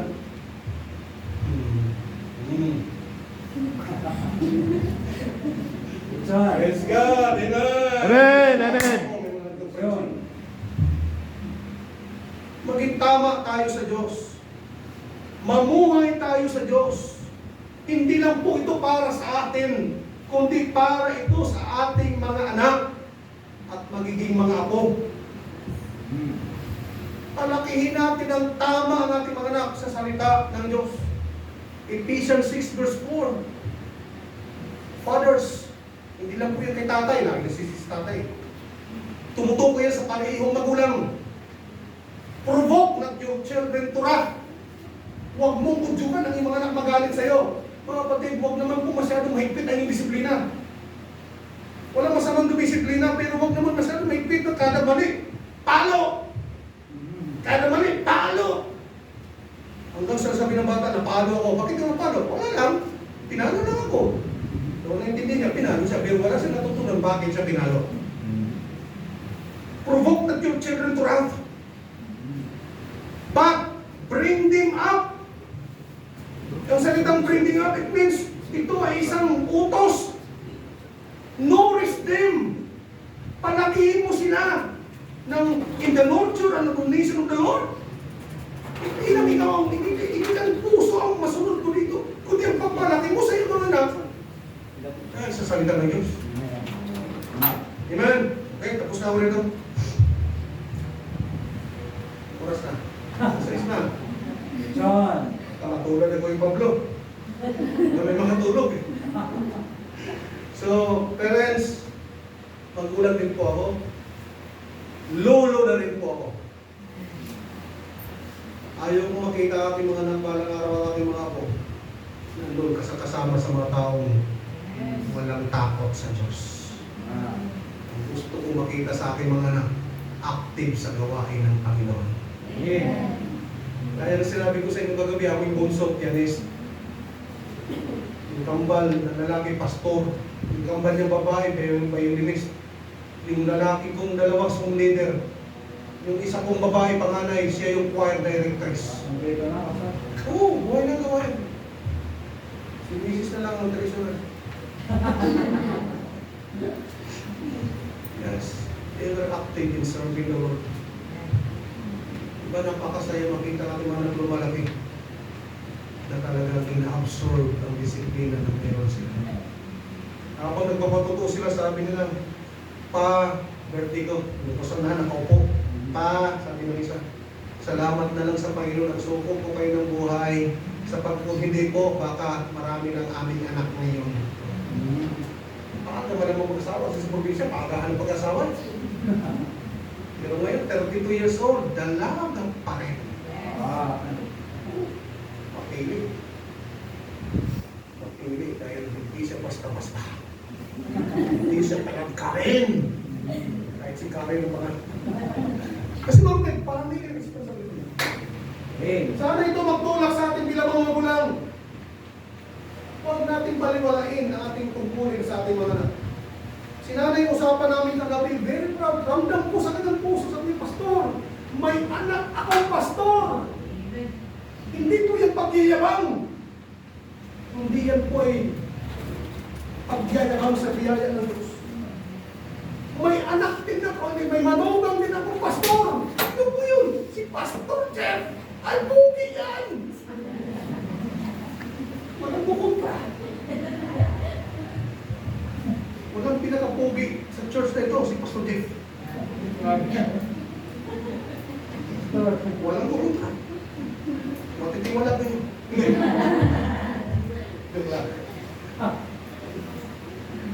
Amen, amen. Nag-enjoy ba kaya? Amen. Pagdating sa YouTube na ito, ba? Sige, una, yan po. Pangalawa, future realization. Pangalawang bagay kung bakit si Enoch lumakad kasama ng Panginoon. Bakit namuhay siya sa Diyos? Bakit namuhay siya sa kalooban ng Panginoon? Isang bagay na nagdulot kay Enoch na mas lalong mapalapit sa Panginoon kahit sa kanilang environment na napakasama ng mga tao doon, sapagkat ang isang katotohanan na sinabi niya in Jude 14 verse 15. In Jude 14:15, doon si Enoch nag-preach at dineclare niya na sa henerasyon niya ang Panginoon ay muling babalik. Meaning si Enoch ay isang propeta. Hindi nga lang sa medyo prophet, pero siya ay nagpipreach. Salamat sa mga magulang, sa mga tatay na marunong mag-preach. Salamat mga papa na talagang pagbinigyan kayo ng pagkakataon, mag-devotion, tinatanggap niyo ang hamon at kayo nag-devotion. Si Enoch, yung nanghamon, nag-preach na, sabi niya, darating ang panahon ng Panginoon ay magdadala ng hatol sa lahat ng mga ungodly people. Sabi niya na ang Panginoon darating at lahat ng mga kasamaan, lahat ng masasamaan yung sinabi, hahatulan kayo ng Diyos. Ibig sabihin ito mga kapatid, alam ni Enoch na isang araw ang Panginoon ay babalik. Alam niyo po ang pangalan pa lang ng kanyang anak nito sila, ibig sabihin po noon, when he dies, it shall come. Actually, kung binasa ko sa mga scholars, ang sabi nila, di ba nagtayo ng arkay si Noah? Apo po yun ni Methuselah. Apo ni Methuselah. So ang sabi sa mga scholars, nung si Methuselah ay namatay, saka ang Panginoon nagpadala ng baha at pinunaw ang mundo. So meaning mga kapatid, revelation of the future Ito pong sinito sila. Kaya sa ating hapon at sa hapon na ito, kung mayroon mang realization sa atin, kung bakit ay lumakad kasama ng Diyos, ay isang katotohanan na balang araw, babalik na ang Panginoon. Naniniwala ako mga kapatid, hindi na magtatagal. Babalik na ang Panginoon sa Kristo. Na dapat ito mag-motivate sa atin na lumakad kasama ng Diyos sapagkat at any moment the Lord will come. Ang sabi ng Matthew 24 na maghanda kayo sapagkat ang kanyang pagdarating ay walang nakakalam kahit sino. Be always ready. Kaya po mga kapatid, kung mayroon pong magtulak sa atin na maglingkod pa ng tapat at magningas pa sa paglilingkod sa Panginoon, ay yung katotohanan na hindi na magtatagal si Jesus ay babalik. That was my firm conviction, Pastor. Ang mundo ay hinog na. Ang mundo ay punong-puno na ng mga katuparan, ng mga pangako ng Panginoon. Marami na siya mga prophecy na pinupulfill na. Bula ang propita. Napakarami na. Sino-sino na mga bula ang propita na hanggang ngayon nandyan. Giyera. Makakarinig kayo ng mga digmaan. Dahil sa laban sa bansa. Ngayon natin yan ang narinig. Lindol, sa matubang mga dako. Nandyan na yan. Pero hindi po masabi natin sign yan ng kanyang pagbabalik. Hindi yan, walang sign ng pagbabalik ng Panginoon Kristo. Walang sign. Basta ang sabi ng Panginoon, maghanda lang kayo. So meaning na naniwala ako, na hindi na magtatagal. Baka nga mamayang gabi. Amen. Na bumalik ng Panginoon. Tupag-bisa natin mga puso. Kung babalik ang ating Panginoon, ano? Ilang ka ma-revive? Ilang ka maglilingkod ng tapat? Kung tiyak na babalik ang Panginoon Jesus at magbibigay siya ng mga rewards sa mga tao naglilingkod ng tapat, ilang ka maglilingkod ng tapat? Alam niyo ba kung babalik ng Panginoon, dapat ngayon magpursige na tayo, maging ano na tayo, faithful in serving the Lord. Amen? Kasi darating siya eh, hindi na magtatagal. Amen? Tapos na, point number 2. Ano ba, Pastor? Darating pa ba sila? Kaya po, okay. Point number 3, the conditions, the cause, and then point number 3, the conclusion of this walk. Saan nagtapos ang lakad ni Yun? 2 points, tapos na tayo. So, the closing chapter of Enoch's life is one of the most thrilling in the Word of God. Baka ito daw ay isang nakakakilig, nakakatuwa ng gusto sa buong buhay ni Enoch.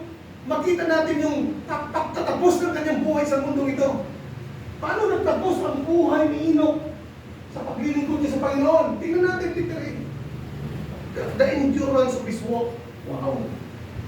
Gaano katibay, gaano katatag, gaano katagal si Enoch naglingkod sa Panginoon. Ito ang gusto kong tingnan mga kapatid. Hanggang kailan?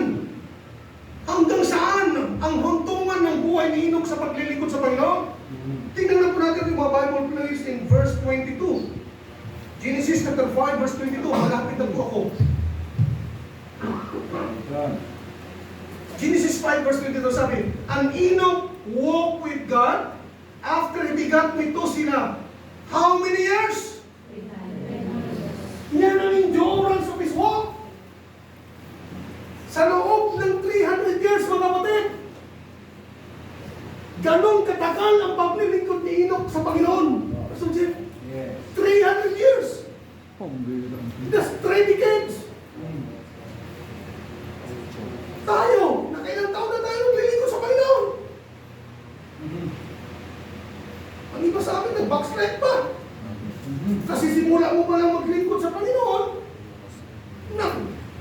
nagpadala ka pa ng mga problema sa buhay, mga unos sa buhay, nawala ka pa sa paglilingkod.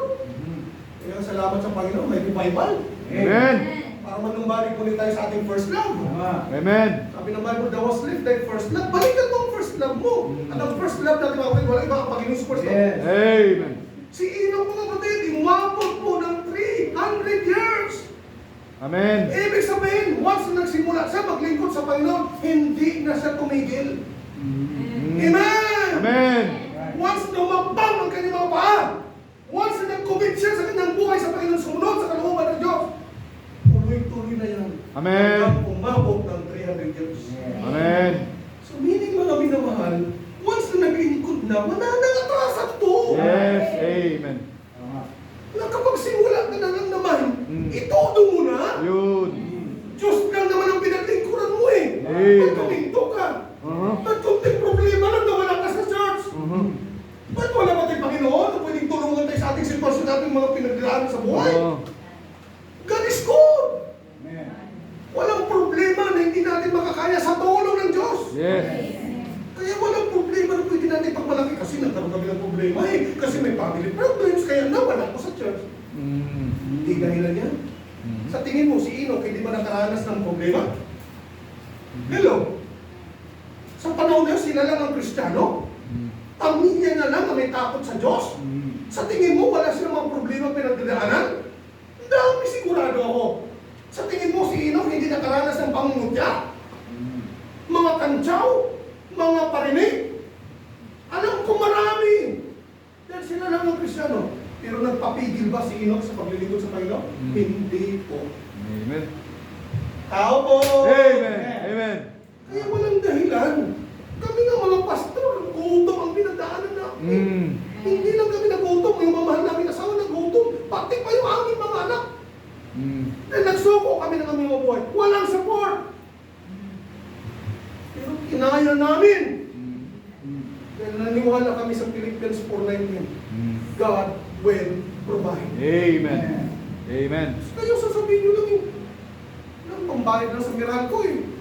Wala nang pambayad sa ano ba tubig nyo rito. Hindi Manila dito eh. Yung prime water, sa natulo eh, parang malakas magpuno ng bibig. So bayaran eh. Nakatira ko kami sa Roswell, mga ginawa kaya alam ko. Kaya kala niyo pagpumula ko. Yan na kami sa Roswell. Patuloy ba lang muna. Maraming problema ang pinagdaanan sa iyo. Mas malamang malaki pa ang problema ang pinagdaanan kasi sa problema natin. Pero bakit kinaya niya hanggang umabot ng 300 years? Kasi para kay Enoch, walang pinakamalaking bagay sa kanyang buhay kundi ang Diyos. Hindi ang problema. Amen. Minsan kasi tayo, pinalalaki natin ang problema eh. Kakaliit lang naman ang problema na yan eh. Alam niyo, nakakalungkot sa maraming Kristiyano, ano tawag dito? Up and down, in and out, off and on.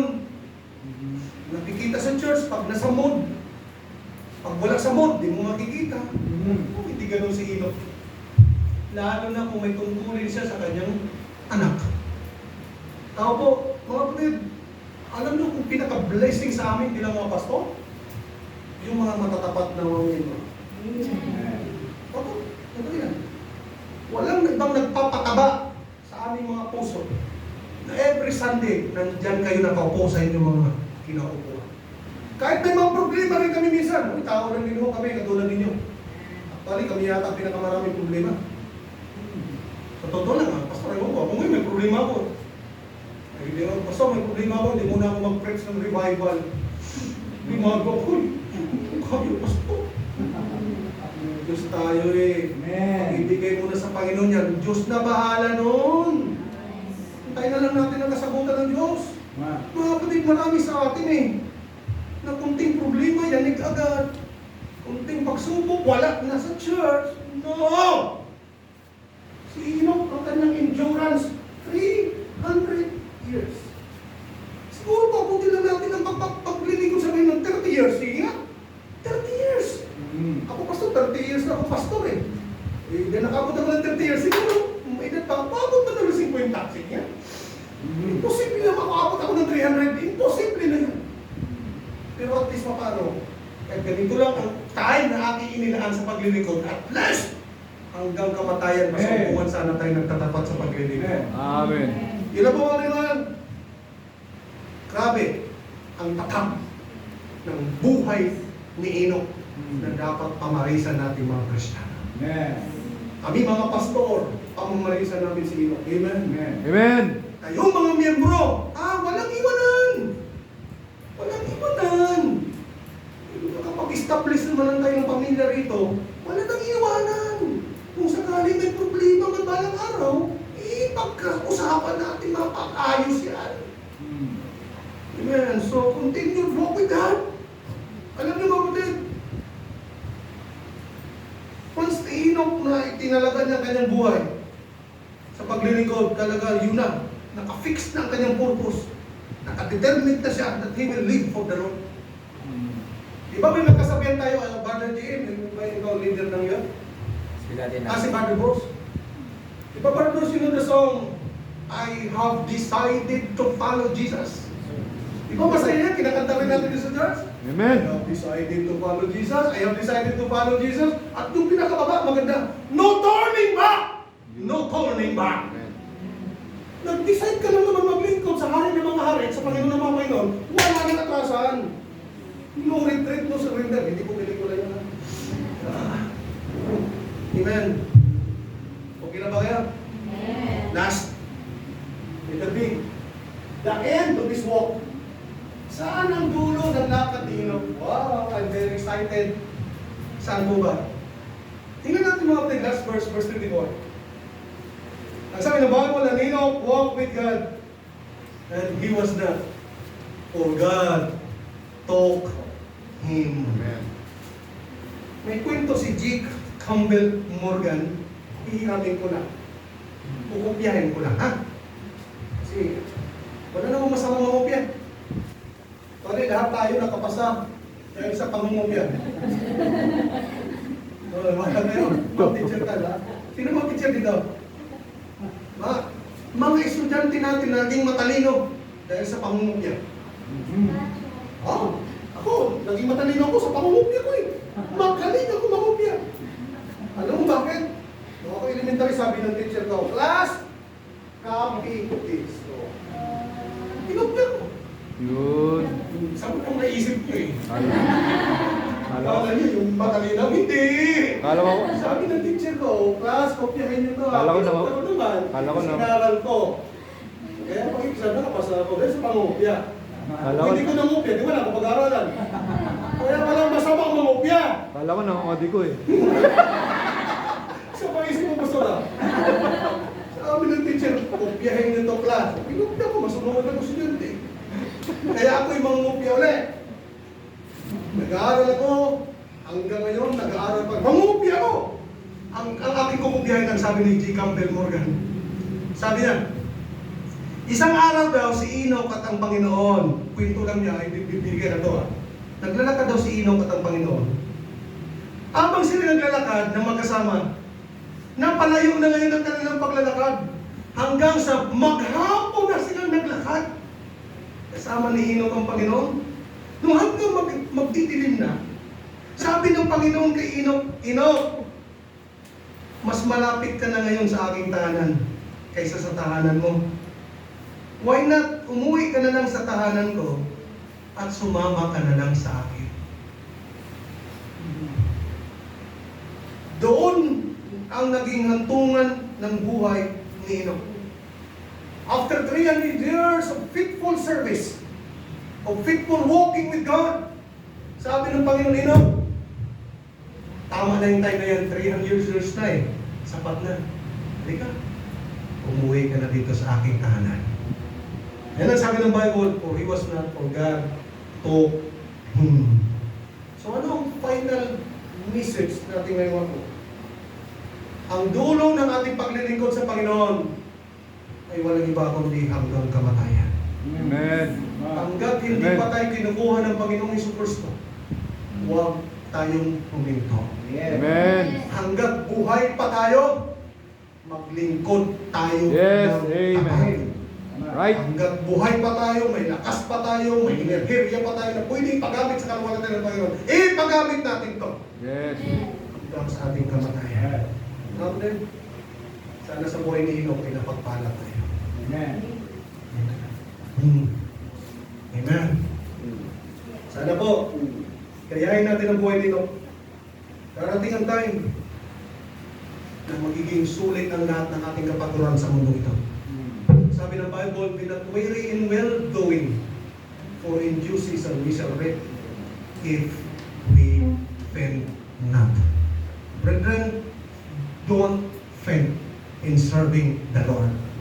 Sapagkat sabi ng Bible, your labor is not in vain in the Lord. Amen. Kaya kung matapat tayo maglilingkod, balang araw may reward sa iyo. Amen. Ang Panginoon mismo magre-reward sa atin. Right. Glory to God! Hallelujah! Praise the Lord! Tumiting lahat. Lord, salamat po sa mensahe. Magpalayo ito sa aming mga puso. Nawa maging hamon ito, magdala ng revival sa aming mga puso. Makita namin, O Diyos, ang kahalagahan ng paglilingkod, O Diyos, ang pagsunod sa iyong kalooban. Nakita namin ang faithfulness ni Enoch. Sobra, Panginoon, kahanga-hanga. Napaka-espesyal ng kanyang buhay. Sapagkat umabot po ng 300 years ang kanyang katapatan sa paglilingkod. Sa kapila, O Diyos, na napakataas ng hamon. Sapagkat ang mga environment na kinagisnan niya, ang lahat ng mga tao na kanyang nakasabayan, ay walang ibang gawain kundi gumawa ng masama.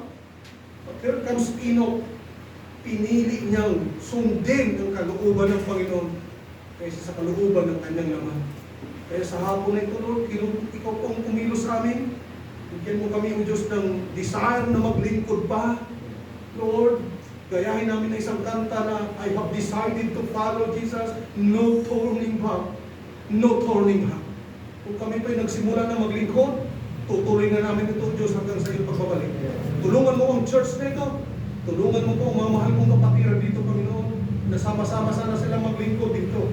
Tulungan mo si Pastor Jeff, si Ma'am Maricel, si Sister Priya, si Brother Friends, Lord. Ang pamilya po ni Pastor, pamilya ni Ma'am, ang mga kapatiran dito, Lord. Tulungan mo sila magtapat. Lord, sa kanilang anniversary bukas, Lord, i-celebrate nila ang 8 taong katapatan mo sa gawain dito. Kaya tulungan mo sila magkaisa. Tulungan mo silang mahalin ang gawain ito, Diyos, sa iyong tinayo dito sa Power Bell. Lord, ikaw magpala sa aming invitation sa pangalan ni Jesus. Amen.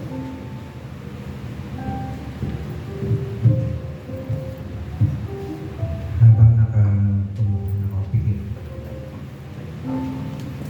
Napaka-linaw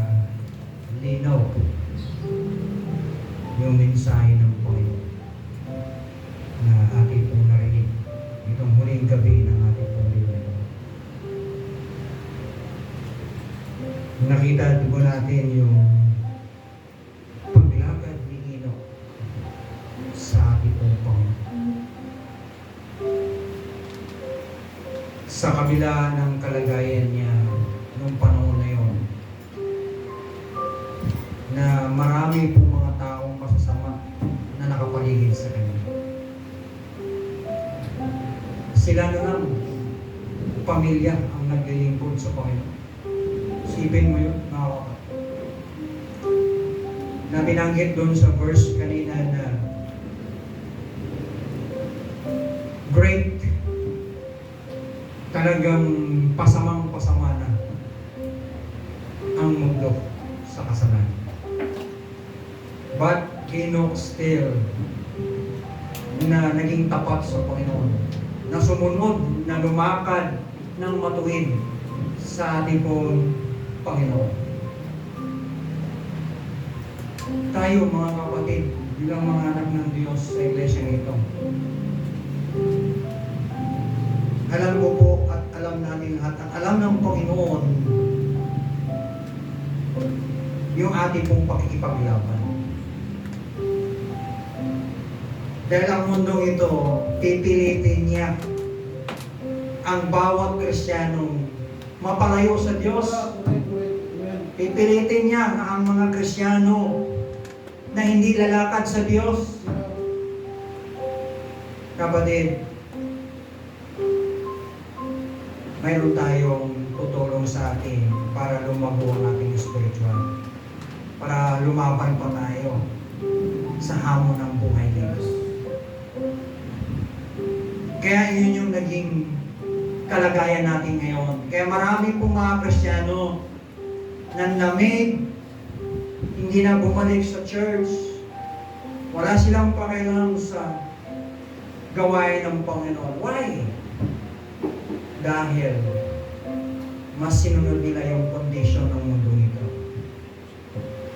Yung kalagayan ng mundo ito. Kasi nai-enjoy nila ang kalagayan ng mundo ito. Hindi nila nai-enjoy yung paglilingkod nila sa Panginoon. Kaya bumaba yung stamina ng kanilang spiritual na kalagayan. Because sa mundong ito. Church, I want to encourage sa gabing ito. Kamusta na ang kalagayan mo sa paglakad mo sa Panginoon? Diyan sa iyo pong kinakatayuan, kausapin mo ang Panginoon. Lord, maaaring ako'y may pagkukulang sa iyo. Lord, hindi aksidente ang mensaheng itong na aking narinig. Bilang paalala ito sa akin na kailangan kong maging tapat na lumakad sa inyo, Panginoon. Alamin ko kung anong aking naging kalagayan sa iyo, Panginoon. Dahil ikaw po ang nakakalam. Kapatid, si Enoch, ito yung kanyang dahilan kung bakit siya lumakad sa Panginoon. Because his family. Yes, kapatid, kailangan natin, no?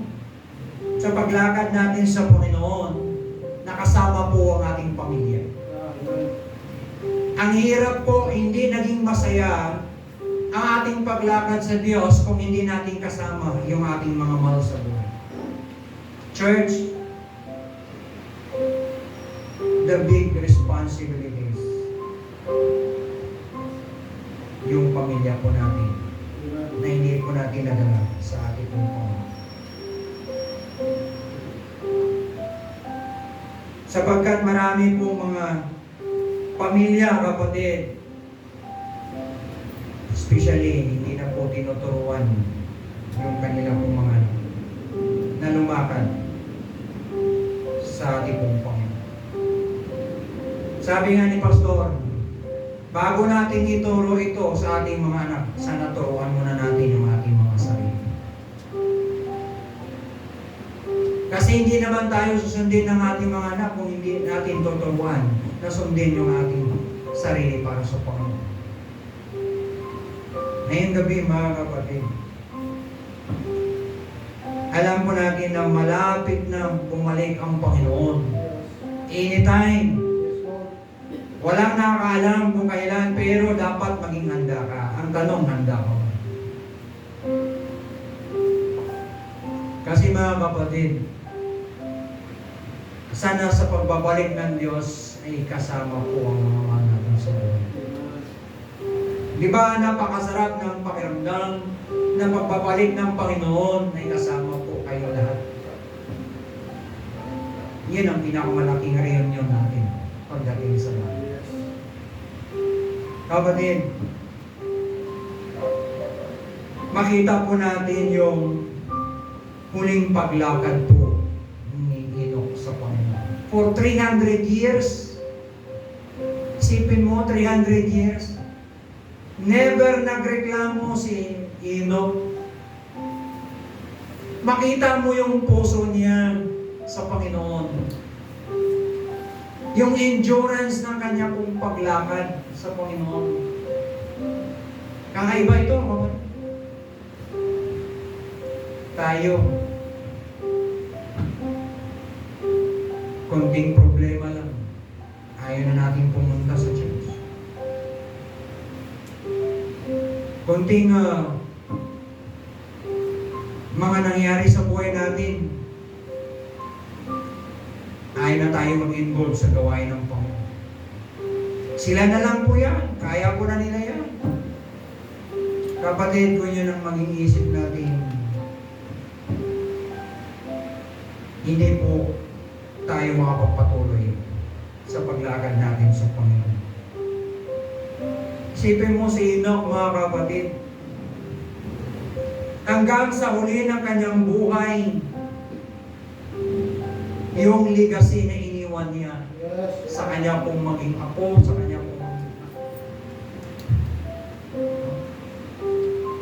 napakalaki, mga kapatid, ng kanya pong patutuo sa kanya pong henerasyon. Kaya tayo, mga kapatid, no? Di bale, kapatid, no? Mamatay tayo para sa gawain ng Panginoon. Di bale magtatapos yung buhay natin, at least natapos mo ang gawain ng Panginoon. Tapusin natin yung finish line na pinagkaloob ng Diyos. Church, I want to encourage this evening. Come. Lapit tayo sa altar. Ilood natin sa Panginoon. Lord, narito po ako. Magpatuloy ako na lumakad sa iyo, Panginoon. Kahit may mga sagabal sa buhay ko, Lord, nandito po ako. Isuko ko ang buhay ko sa iyo. Hindi ako titigil sa pag-church. Hindi ako titigil sa pagtuturo sa aking mga anak. Hindi ako titigil, Panginoon. Lalakad sa iyo hanggang sa katapusan ng aking buhay. Church, come. Lapit po tayo dito. Tulog natin sa Panginoon yung ating pong sarili. Come, huwag kayong maya. Lapit po tayo, kapatid. Huwag tayong maya, mga kapatid. Come, lapit po tayo dito. Isabihin natin sa Panginoon ang lahat, mga kapatid. Huwag tayong maya, mga kapatid. Huwag tayong matakot. Lapit po tayo. Narinig natin yung mensahe ng Panginoon. Kung hindi po ka ng Diyos sa gabing ito, come, mga kapatid. Huwag tayong matakot.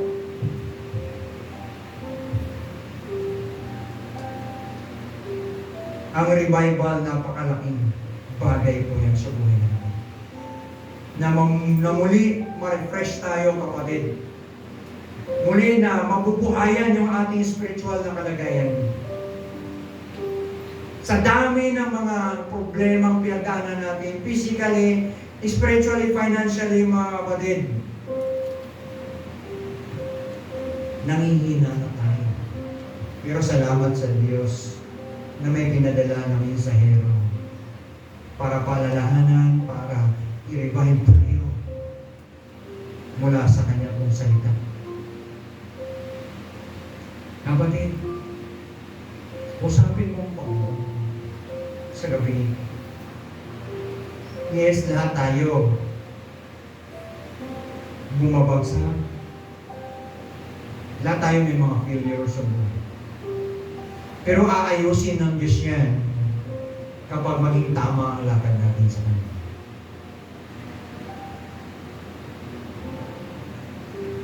Kapatid, maging tapat lang po tayo. Hanggang sa pagbabalik ng Diyos, sana makita ng Diyos na tayo ay naging tapat sa iglesia nito. Na ginagamit ka ng Panginoon sa lahat ng aspeto ng Kanyang buhay. Huwag mo hayaan na ipupundi ng kaaway yung init ng paglilingkod mo sa Panginoon. Dahil ang demonyo, kapatid, nag-aabang po siya para alisin ka sa kalooban ng Diyos, para alisin ka sa paglakad mo sa Panginoon. Huwag kang magpadaig, kapatid. Tuloy ka lang.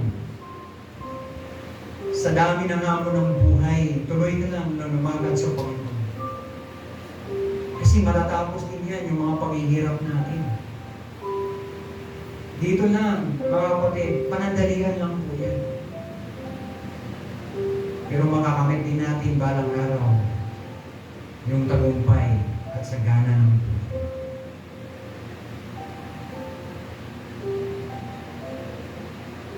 Tayo po ay manalangin. Salamat sa Panginoon sa Kanya pong salita na ating pong narinig ngayon. Dakina namin Diyos, salamat po Panginoon. Salamat po sa mensahero na iyo pong pinagkaloob sa amin, Lord, sa iglesia nito. Kahit naiksi lang itong mga panahon na aming pong pagsasama. Ngunit Panginoon, nakita po namin kung gaano kakapangyarihan ang inyong pong salita na nagbibigay sa amin ng lakas, pag-asa, para kami makapagpatuloy na maglilingkod sa iyo kung ubasan, Panginoon. Salamat, Lord, sa buhay po ni Pastor Panoy. Salamat sa kanyang testimony, sa kanya pong pamilya na naglilingkod po sa inyo po, Panginoon. Lord, i-bless niyo po ang tahanan po ni Pastor. Patupunan niyo pa sila ng mga pagpapalang physical, spiritual, financial. Lord, proteksyonan niyo po palagi sila. Gabayan niyo po ang kanilang mga anak na naglilingkod po sa inyo po, Panginoon. Lord, i-bless niyo po ang tahanan po, Pastor. Maging ang kanya pong buong pamilya na Lord na punan niyo po sila ng masaganang mga biyaya araw-araw sa kanila pong paglilingkod po sa inyo, Panginoon. Lord, salamat sa wisdom, salamat sa guidance, salamat, Lord, sa mensahe na narinig po namin ngayong gabi. Sana, Lord, hindi po namin makakalimutan ito sa aming pong mga puso. Sana, Lord, maitanim ito sa mga puso namin at ito dapat ay magbunga sa aming mga buhay. Lord, pagpalain niyo rin po ang inyong mga anak sa iglesia nito. I-bless niyo po, Lord, ang aming pong mga tahanan, maging ang aming pong mga pamilya. Patuloy niyo kaming iingatan pa rin, Panginoon. Lord, tulungan niyo kaming maging tapat na magpagamit sa church na ito hanggang sa pagbabalik niyo, Lord, na sana makita niyo po kaming naglilingkod sa lugar na ito. Lord, salamat po sa mga anak niyo po na nandito ngayon, na nagbigay sila ng oras para mabigyan kayo, Lord, ng kalulatian. Lord, ano man yung aming mga pinagdadaanan sa buhay, mga problema, Lord, alam po namin na ikaw pa rin ang tutulong sa bawat isa sa amin. Kailangan, Lord, na hindi niyo po kami pinabayaan sa anumang laban o anumang hamon ng buhay na aming pong kinakaharap. Thank you, Lord, sa iyong pong kabutihan sa amin. Thank you, Lord, sa mga nagdaang panahon na kami po ay nakaranas ng iba't ibang mga problems. Thank you, Lord, sa mga biyaya mo na kayo po pa rin ang nagbibigay ng mga solusyon sa mga pinagdadaanan ng bawat isa. Kaya po, Panginoon, nagpupuri kami ng pasalamat sa gabing ito, sa pagtatapos ng aming pong revival. Sana po, Panginoon, hindi lang po ito isang beses mangyari. Sana, Lord, may masusundan po sa sunod pang mga araw po, Panginoon. Kung hindi ka babalik, Panginoon. Kaya po, Panginoon, salamat po sa attention ng bawat isa. Salamat sa mensahe na nabigay sa amin ng kaginhawaan at kalakasan sa aming pong paglilingkod po sa iyo. Kaya po, Lord, nagpupuri kami ng salamat sa gabing ito. Ang lahat ng ito, Lord, ay pinagkakatiwala po namin sa inyo sa pangalan ni Kristo Jesus. Amen.